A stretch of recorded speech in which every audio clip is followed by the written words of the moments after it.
I've come here today to announce my candidacy for the Democratic nomination for President of the United States. As we reported Wednesday, that was Robert F. Kennedy Jr. announcing his bid for the Democratic nomination for the presidency of the United States. He's back at his home in L.A., and we spoke with him about his candidacy on Friday. Robert, first of all, thank you for the opportunity to speak with you. Most of our listeners have had at least the opportunity to take a listen to what you said.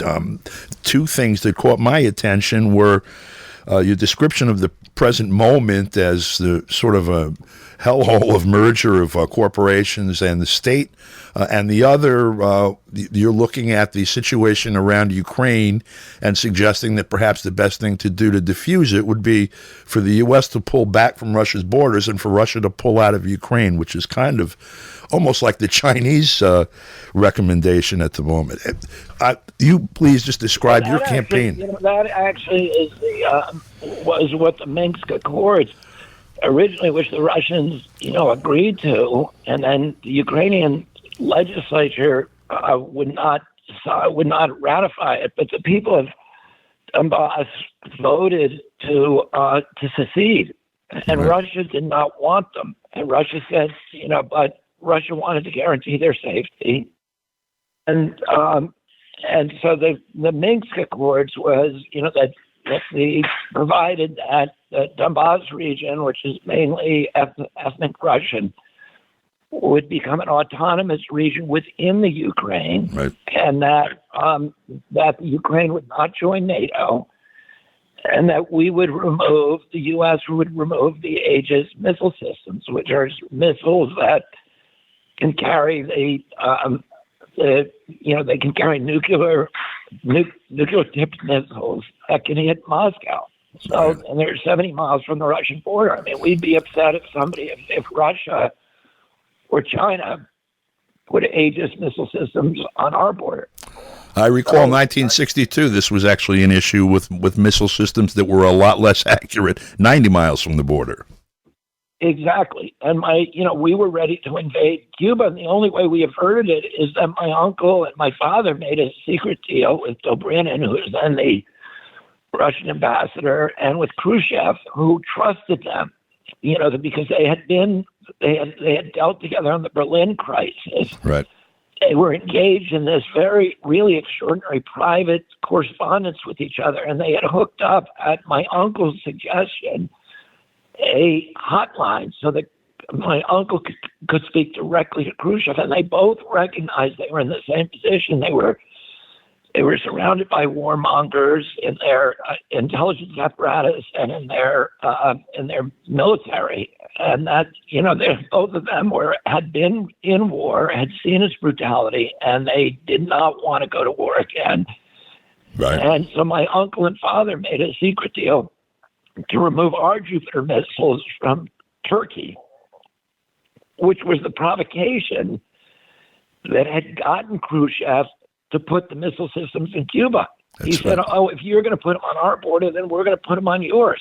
And so, my uncle made the deal to remove them. And now we've got, Russia surrounded by these missile systems that can carry and we also walked away from the intermediate missile treaty, the ABM treaty, right, the anti-ballistic missile treaty, and the INF treaty. So we unilaterally, Trump and I guess it was Obama, walked away from the missile treaties, and then we put missile systems on the Russians' borders. Right. And for them that was intolerable. And I'm not making an excuse at all for Putin's illegal and brutal invasion of the Ukraine. Right. But I'm saying there are ways to settle this. That the reason that we were told we were going in there was humanitarian. To reduce the bloodshed, to reduce the agony that was being caused to the Ukraine. They've now lost 300,000 soldiers. They've lost 14,000 civilians. They've got the commander of the Special Forces unit, which was probably the most elite and best fighting force in Europe, said that 80% of his troops of the Ukrainian Special Forces 80% of his troops are dead or wounded or irreplaceable. We're just grinding up the flower of Ukrainian youth in this proxy war between two great powers. And that's not, what Biden said. Biden said, the reason we're there is we need regime change in Russia. Right. And Lloyd Austin, who is Secretary of Defense, said, we're there because we're trying to degrade and exhaust the Russian military so they can't fight anywhere else in the world. Well, that is the antithesis of a humanitarian mission. That's a mission that's about killing as many people as possible. It's a war of attrition. And a humanitarian mission would be reducing bloodshed.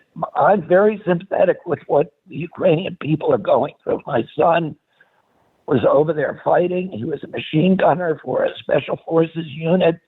He joined the Foreign Legion because of his sympathy that all Americans have for for the suffering of the Ukrainian people. But we seem to be amplifying that suffering rather than reducing it. And that, is something we need to talk about.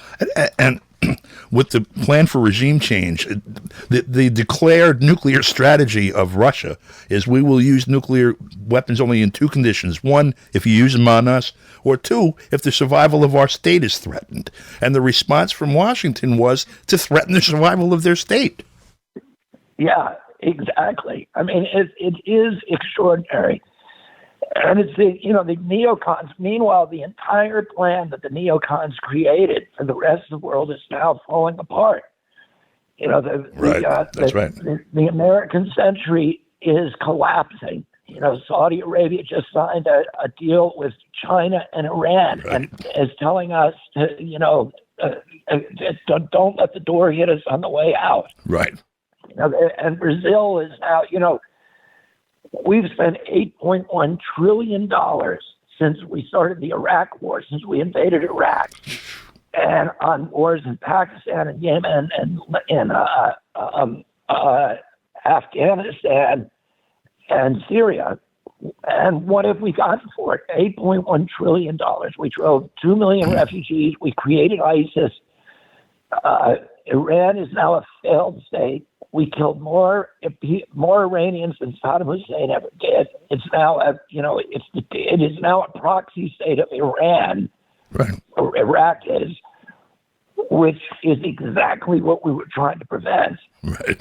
So it was a total abject failure. We spent $8.1 trillion on that project, and the Chinese during that same period spent $8.1 trillion building bridges, roads, hospitals, schools, creating goodwill, and they are now eating our lunch all over Africa, all over Latin America. The Brazilians just signed a deal to get off the American dollar and go on to the Chinese currency, and that collapse of the American dollar as the global currency will cost us $750 billion a year, and this is what this war, projecting military power.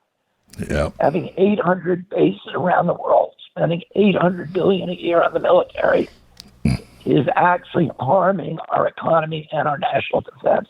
Yeah, when you talk about the $8 trillion that has been spent since the Iraq invasion, you're talking somewhere in the neighborhood of $25,000 for every man, woman, and child in the country. Yeah, so we spent that, and then Trump spent $16 trillion on the lockdowns, which we got nothing for. He shifted all of his wealth from the poor. He destroyed the middle class in our country. He shifted $4 trillion in wealth from the middle class and poor to this new aristocracy that we have of billionaires. He created 500 new billionaires, and Oxfam came out with its report this week. It showed the existing billionaires like Bezos and Bloomberg and Zuckerberg and Gates increased their wealth during the Trump lockdowns by 30%.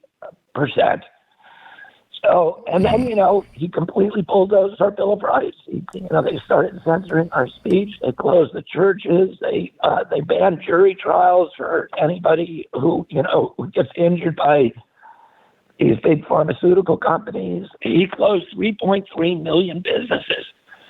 Amazon got to come in and close all of its competitors, and then it was censoring. Amazon was censoring books. I'm suing. I'm in litigation involving Amazon now because they were censoring one of my books criticizing the lockdown.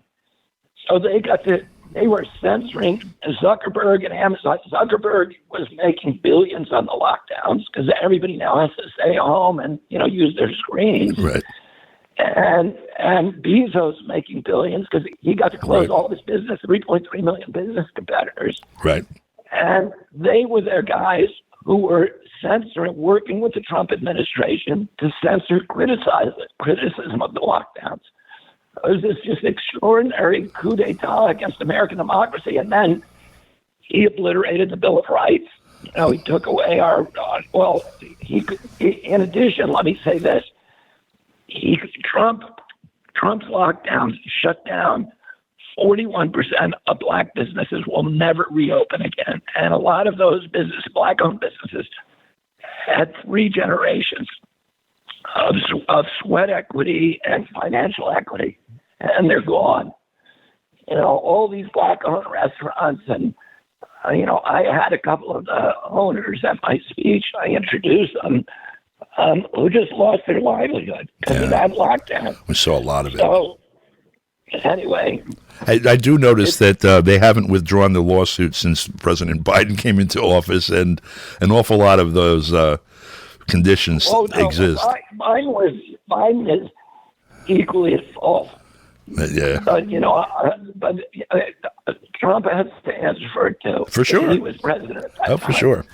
And none of the Democrats are any better. I mean, that's why I'm the best Democrat to run against Trump, because I'm the only one who's going to hold him responsible for the lockdowns. That's the worst thing he did. Yep. I got to say, that's right. You can definitely hold him responsible for that, because out of all of them, you were the only person that was calling to put an end to it and pointing out what it really was.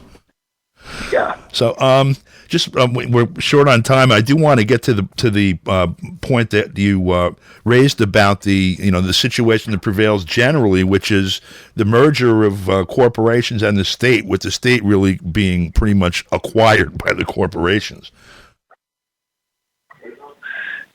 Yeah, I mean, this is the problem in the Democratic Party and the Republican Party, is that they're all part of this system of corruption, of the merger of state and corporate power, where we're creating this, this kind of, we're turning America from the world's exemplary democracy into a corporate kleptocracy. And, which is this cushy socialism for the rich and this brutal, merciless capitalism for the poor. And, the merger takes place inside of the agencies that become captured by the industries. They become sock puppets for the industry they're supposed to regulate. So the pharmaceutical industry runs FDA, NIH, and CDC. The big agricultural interests like Smithfield, Tyson, Pilgrim Food, Cargill, Monsanto run the USDA. And, I've been litigating against them for years. The railroads like Norfolk Southern run DOT. That's why we had that accident. I have 600 clients in East Palestine and Columbiana County whose lives were upended by that. But that was a result of agency capture. The CIA is a captive agency, as Eisenhower predicted it would be, by the military contractors and the military-industrial complex. And the job of that agency is to provide those contractors a constant pipeline of new wars. In the Ukraine war, it was really almost like a money laundering operation for raising money. Right. And so all of these agencies are captured by industry. And, I've been suing them for 40 years. I know how their cultures function. I know in many cases who the bad guys are in those agencies. Most of the people who work for those agencies are good, patriotic Americans and good public servants. But the people who rise to the top are people who are in the tank, who are carrying the water for the industry.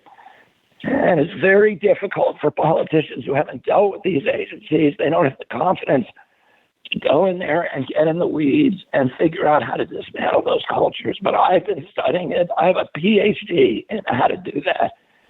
And from litigating against them, from writing books about them. And I know I can do it. We'll be watching and covering it as it goes on, and thank you for your time. Don, thanks a lot. I really enjoyed talking, and I look forward to seeing more of you. For KPFK, I'm Don DeBar.